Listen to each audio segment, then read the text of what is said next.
As the sole survivor of an ill-fated space exploration mission, Jan Dolski must do what he can to escape the planet upon which he's marooned. In the altars, Jan's hopes of staying alive rely on himself. Duplicates, alternates, clones, whatever you want to call them, Jan needs them to survive. Developed and published by 11-Bit Studios, the team behind challenging survivathons This War of Mine and Frostpunk, The Altars is another entry in the survival's growing pantheon, but with a complex narrative focusing on elevating the experience beyond what we've come to expect from the genre. Here are 15 things to know before you buy.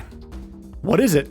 The Altars is a sci-fi survival sim with a distinct twist. You'll assume control of space miner Jan Dolski, who's tasked with maintaining and modulating a wheel-like base, working industriously to keep himself out of the sun's rise, for its radiation is strong enough to kill him. Aiding his mission to survive are duplicates of himself, the titular Altars. These duplicates are versions of his former self, shaped by different life choices. As such, they harbor distinct skills, knowledge, and personalities. Gameplay. At its core, The Altars is about survival. Exploring, mining, scavenging, creating, sustaining. The staples of the survival experience are here. Using harvested materials to expand infrastructure makes up the bread and butter of The Altars experience, but it's in the use of, or employment maybe, of Jan's carbon copies which creates a gameplay mesh of subgenres. Yes, alongside base building, resource management, and time observation, players will engage in a sort of social sim. Strongly narrative-driven interactions between Jan's created Altars advances the game via managing of a host of psyches and personalities. In other words, Jan needs to keep everyone happy and motivated. Creating Altars. To formulate these copies of himself, Jan uses a quantum computer system known as the Tree of Life to simulate his life from certain points in history and the disparate trajectories other forms of himself would have taken based upon pivotal decisions they made. To bring these alternates to life, Jan must invest the resource Rapidium, a harvestable substance illuminating the dark recesses of this hostile planet. The variety of Altars. Forging ahead down different paths has led to quite the variety of Altars, each with unique skills and emotional maturity. For instance, there's a botanist Jan who sacrificed his career for marriage, who practices empathy and understanding. Miner Jan followed in his father's footsteps, whilst highly skilled technician Jan stood up to his father's abuses.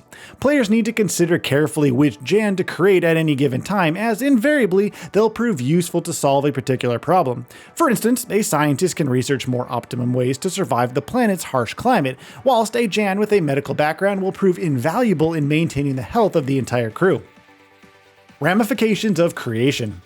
Creating a professionally astute altar can solve tangible on-base issues for Jan, but might provide headaches in another way. You see, someone who's professionally accomplished might presumably have ambition. They've led a life of high achievement here. They might not take too kindly to being fed orders by someone who they perceive as a lesser version of themselves, and could opt to challenge Jan via insubordination, disrupting the culture of the entire base in the process. There's a sort of tightrope players must walk between servicing the needs of their altars without overstepping the mark. Only one altar can be created at a time. You might think it'd be a good idea to just stock up on worker Jans or intelligent Jans to speed up maintenance or research tasks respectively, but the Altars does not allow you to do this. Only one variation of a particular Jan can be created during individual playthroughs. Reason being is each altar is their own person, less an NPC, more an integral thread in a wider tapestry. Their own independent thoughts and emotions feed narrative arcs which branch away from the main storyline. Branching storylines. Yes, alongside the Altar's main storyline are the branching narratives of individual Altars, which can shift in numerous directions depending on player decisions. Each conversation, every dialogue choice, each decision made, and order given can lead a particular Altar down one path or another, one of anger, sadness, or elation. How these narrative systems will function cohesively underneath the main storyline is intriguing. There's undeniable complexity here. The Altars is designed for replayability.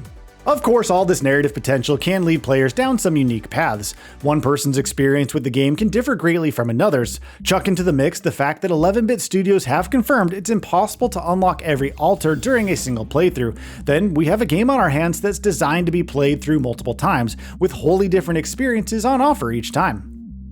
Survival mechanics. Back to the aforesaid bread and butter. To survive the harsh realities of this alien planet and keep Jan's mobile base operational, players will need to collect precious materials and metals, organic materials and other things, and a raft of other resources, which can then be crafted into new modules or specialty items built for a specific altar, and the task that they must undertake. The sun's rise brings intense radiation, so the mobile big wheel base must be constantly on the move. Exploration.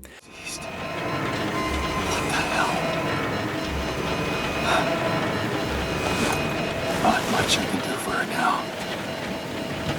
Oh, I gotta find the others. In addition to the just mentioned survival mechanics, the Altars presents a planet laced with dangerous anomalies, invisible risks, and the threat of instant death. Venturing outside the confines and relative safety of Jan's base is fraught with peril, but there are a handful of options to tip the odds in Jan and his Altar's favor. Those craftable special items? Well, they include anomaly detectors and radiation filters, which can be deployed to extend exploration's reach. However, as you might expect by now, crafting one item comes at the cost of making something else integral to survival. Base building. Expanding Jan's base feeds into the overarching demand to maintain a healthy culture amongst the onboard altars. From a tire with innards resembling the cross-section of a Fallout bunker to a colossal circular megastructure, the direction players can design and iterate their bases is substantial here. Every additional module, occupational or social, like a research lab or breakout room, will push the mission forward in its own way, but it'll be impossible to please everyone. Themes and dilemmas. The paradoxical what-if scenario we've all thought of. What if I had or hadn't done this? Would my life be different now? Would I have met the people I know now? Would I even live in the same place? Would I still be alive? In Jan Dolski creating multiple versions of himself, there's an argument here he's messing with free will. Pragmatic their creation may be, the Altars doesn't shy away from the ethical considerations informing life from simulations of, truth be told, instances which never actually happened.